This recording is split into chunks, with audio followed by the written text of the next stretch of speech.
Oh boy.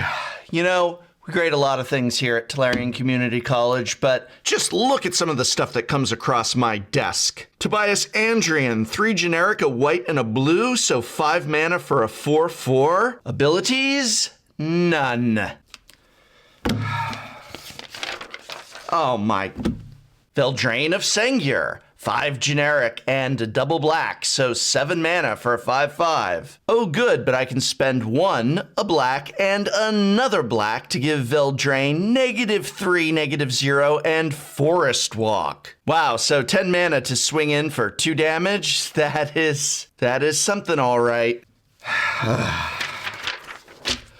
Oh, hello. These commanders are complete and utter failures, and they're not the only ones. With nearly 1,000 possible commanders in the Magic the Gathering catalog of cards and hundreds more coming this year, the year of Commander, there are some potent powerhouses to be had, some secretly skillful to be selected, and hidden gems galore of awesome, engaging, and all-around great commanders. But Yakura the Prisoner ain't it, chef, as the kids say. This video will grade and ultimately fail some, not all, but some of the most awful, useless, stinky commanders that utterly fail to do their job. Those of you who complained about Gerard Weatherlight Hero need to take a really long look at Kentaro the Smiling Cat to put things in perspective. But before I begin, a self-imposed set of rules to strengthen the quality of these lacking in quality cards. First off, for this roster, I will not include any vanilla legends, nor legends that only have evergreen abilities like haste or vigilance. I want to dredge up some truly terrible commanders, and just pointing and laughing at Rorik's Bladewing or Lady Orca might be fun, but it's too easily passing over some truly, utterly failing commanders. And speaking of Lady Orca, I am going to declare no legendary creatures from Legends or Homelands while we're at it may be used. Because, yeah, we all know how insanely bad most of these are. Same goes for Homelands. We've laughed at Hasdur the Abbot and Grandmother Sengir enough. Finally, because utter failures of commanders often come in cycles within a set, to really encourage myself to dig down deep for the bottom dregs, I will say no more than 1 legendary from a single set may be used. So that is going to really force me to pick some super stanky cheese. Why impose such criteria? Because this is a community college, and thus this is an intellectual exercise. We must challenge ourselves to dive headfirst into knowledge, sift through vast information in order to improve ourselves and ultimately strive to be more and do more each day. Also, laughing at cards like Latula, Keldon Overseer, is good for your blood pressure. And speaking of knowledge, information, and things that are good for you, I'd like to thank sponsor of this video, Audible, which is in itself a vast library of knowledge and information that is good for you. Start listening with a 30-day Audible trial. Choose 1 audiobook and 2 Audible originals absolutely free. Visit audible.com/Tolarian Community or text Tolarian Community to 500-500. How awesome is it that I can just give you an absolutely free audiobook plus 2 Audible originals? You get to pick what you want, so get whatever you want. But here's my recommendation for February: Parable of the Sower by Octavia Butler, which is quite possibly my favorite novel ever written. It's a social science fiction novel set in a dystopian future where the homeless outnumber those with homes, and focuses on a young woman of color who, after her own home and community is burned to the ground, struggles to make her way north along the California highway and survive, all while possibly cultivating the seed of hope for the nation's future in her writing about philosophy, life, God, and the universe. Audible, bringing you knowledge, information, and insight through their audiobook library, and through this special offer, helping bring you videos like this on Tolarian Community College. The free audiobook is yours to choose, so why not check out my special Audible link? Very well. I have one failure commander to present to you from each color today, and it goes without saying that most of these are from older sets, though some not as old as you'd think. Before I get to that rather smelly color pie, I want to whet your appetite with an honorable appetizer mention, a legendary dud from as recent as original Theros, Enthusa, Cetesian Hero. Now, you may find yourself unable to remember this card from original Theros, even if you played during original Theros, and, well, exactly. Enthusa, Cetesian Hero is 3 generic and double green for a legendary human warrior. They've got heroic, which means whenever you cast a spell that targets Enthusa, Cetesian Hero, up to 3 target lands you control become 2/2 warrior creatures until end of turn. They're still lands. Okay, so right off the bat, a CMC of 5 fails the vanilla test. Fine, commanders are about what they do more than their power and toughness usually. So let's really think about what this commander does. You need to cast a spell to target Enthusa, which is already very limiting in commander. What are you casting? Rancor? Giant Growth? Eldrazi Conscription? You're in mono green, and this is not a commander that is screaming to be the key character in Voltron. And even if they were, up to 3 lands become 2/2s. So, bears? Sorry, warriors. I mean, the Nissa lineup can at least make 3 3s, 4 4s, and 5 5 lands. But 2 2s? You're not going to overwhelm anyone in Commander with that stampede. As a commander, Enthusa is overcosted, non-impactful, self-restricted, and an absolute failure. Thank you, next. Now let's get to the list of 5. For our entry in red of utter disappointments, we're going to go all the way back to the Mirage block.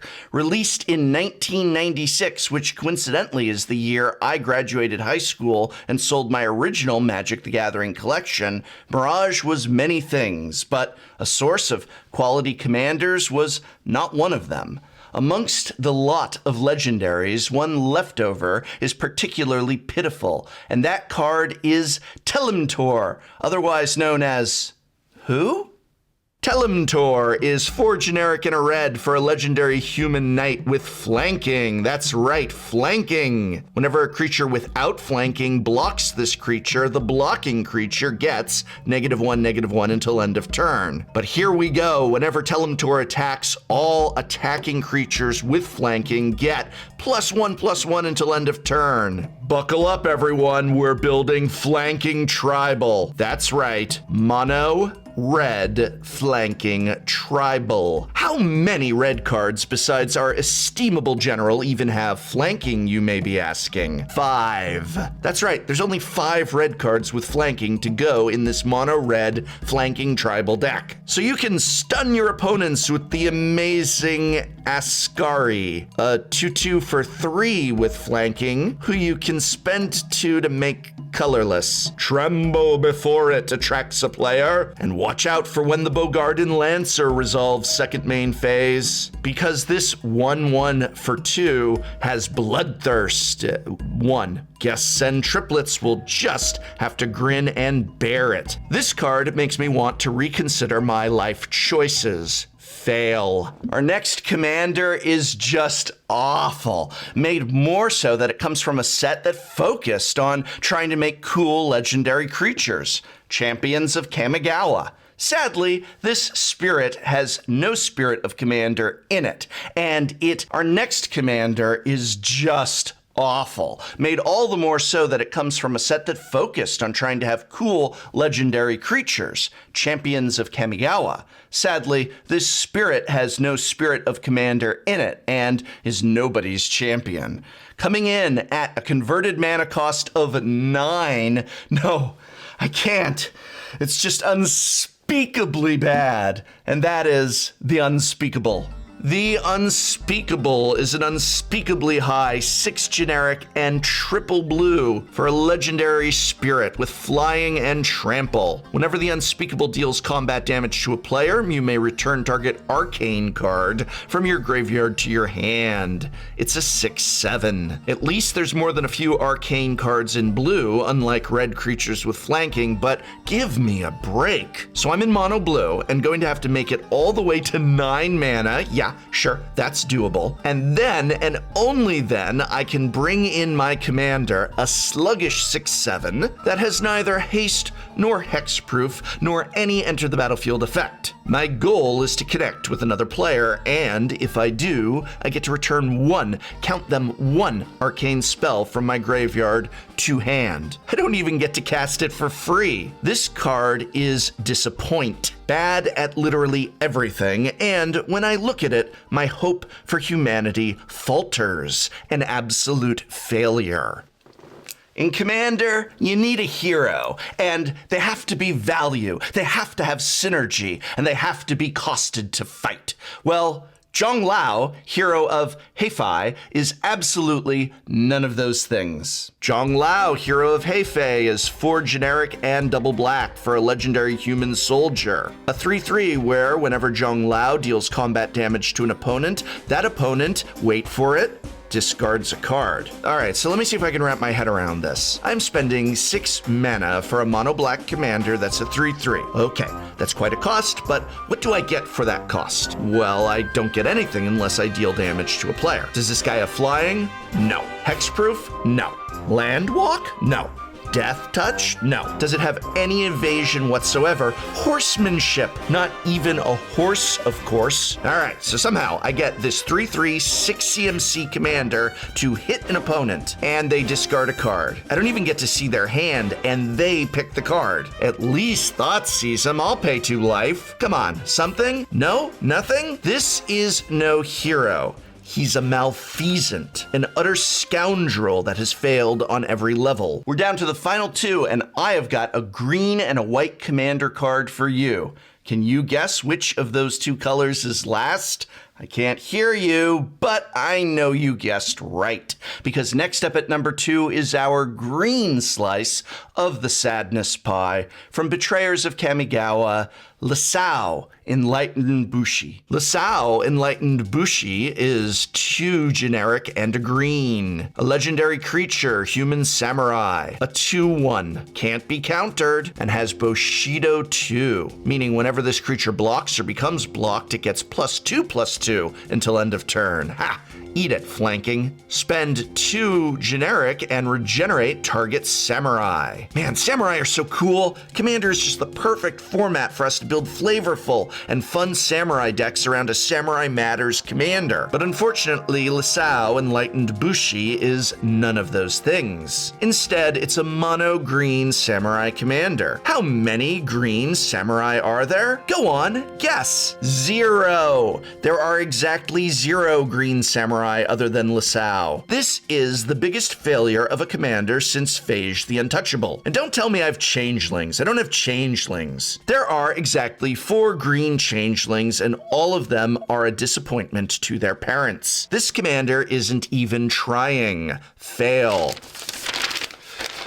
Now, obviously, the list of failure commanders goes on, and this is by no means the best of the worst, as it were.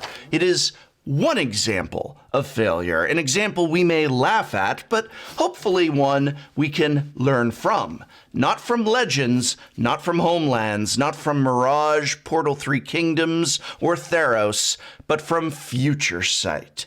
Designed lacking any sight for the future of the commander format. Part of a cycle of worthless commanders, it was hard to pick the color that was most worthless, but after careful thought, I went with white and Oris, Samite Guardian, a legendary human cleric for 1 generic and double white. I can tap to prevent all damage that would be dealt to target creature this turn, and it also has Grandeur, where I can discard another card named Oris, Samite Guardian, so that target player can't cast spells this turn, and creatures that player controls can't attack this turn. Okay, so Grandier is just garbage in Commandeer, because you need a second copy of the card, and Commander is the format where there can only be one. So scratch that noise off right away. What are we left with? A mono-white commander who can tap to prevent damage to a creature? Mother of Runes, this is not. At least if this were Mom the commander, we could give protection. We would grant the creature potential evasion and prevention from removal. But just preventing damage? How quaint. No one has an Oris Samite Guardian deck. As a commander, this card not only misses the bar, it falls down a flight of stairs, steps on a rake, and then walks into an open manhole on the way out of Commander's school. When I see this card, I weep for the death of the spirit and the soul. But now I want to hear from you. What one commander do you think is a complete and utter failure, and why? Remember, no picking from legends or homelands and no vanilla creatures. Let me know your pick in the comments below. Special thanks again to Audible for sponsoring this video. Remember, my special link gets you one audiobook from their site for absolutely free. Price is right, so visit audible.com/Tolarian Community or text Tolarian Community to 500 500 and get yours today.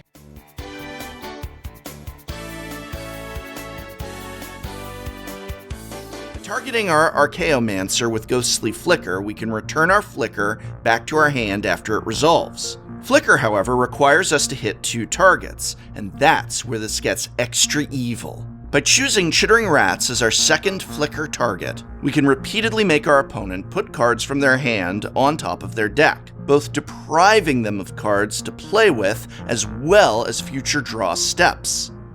The reason we call this deck Ratlock is because of this combo. Once your opponent is left with no cards in their hand, we can simply cast Ghostly Flicker on an Archaeomancer and a Chittering Rats during our opponent's draw steps after they've drawn their card for turn, thus ensuring